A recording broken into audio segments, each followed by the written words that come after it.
Hi, everyone. Welcome back to Old Time Rock and Roll. I'm your host, David Tier, where all year I've been featuring a countdown of what I consider roughly the top 3,000 rock songs of all time from 1954 to 1999. Today, I'm up to song number 2986, and that is this one here, The Joker Went Wild by Brian Hyland. I don't know how many of you guys are familiar with Brian Hyland.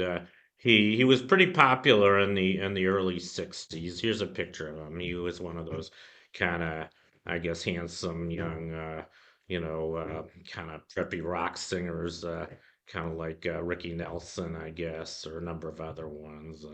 Beyond, I don't know.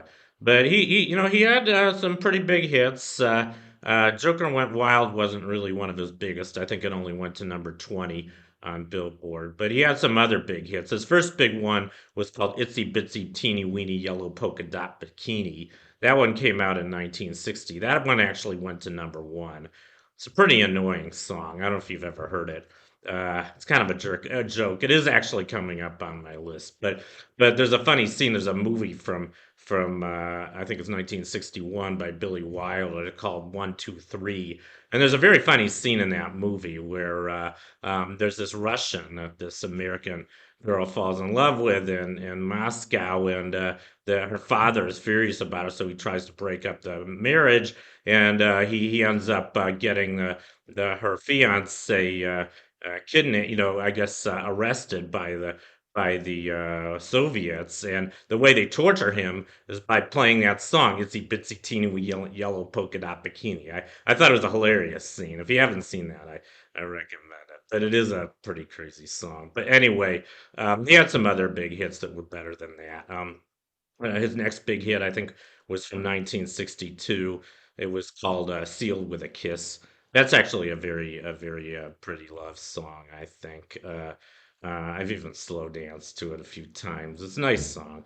And Joker Went Wild in '66. He didn't have any other really big hits except for I think it was Gypsy Woman, which was one of his later ones. Came out in 1970. That was actually a remake of a song by the Impressions, a very popular R&B group from the early to mid '60s, led by Curtis Mayfield. But anyway, oh yeah, well, there's one more thing about I want to say about this song. The Joker Went Wild.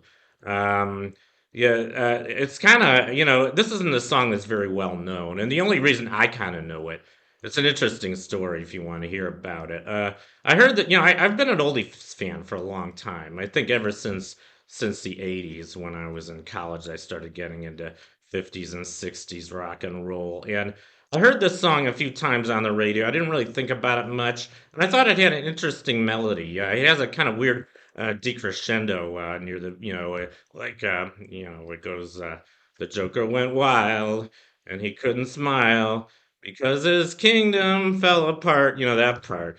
And I heard it a few times and I thought it was an interesting melody. I heard it and I could never really place that song. It was kind of looming in the back of my mind for a while. Then finally, I think in the late '80s, I bought a book on all the Billboard top 40 hits by this guy Whitburn, Joel Whitburn, I think. Excellent book if you're interested in that kind of stuff. But I was thumbing through it one day, and I was thumbing through the index, which has all the top 40 songs listed alphabetically, I guess, by artist and by title. And I just happened to stumble across this one, The Joker Went Wild. And I just looking at that title, I knew immediately what song they were talking about. It was weird. So I think that's the only reason I kind of know about this song because I just happened to stumble across the title and I'd heard it a few times without really thinking about it. But then it kind of clicked in my mind, and I think it's been there ever since. And it's actually a pretty good song. So I'm glad I put it on my top 3,000. Anyway, that's my profile on The Joker Went Wild by Brian Hyland. I hope you enjoyed it, and I'll see you next time.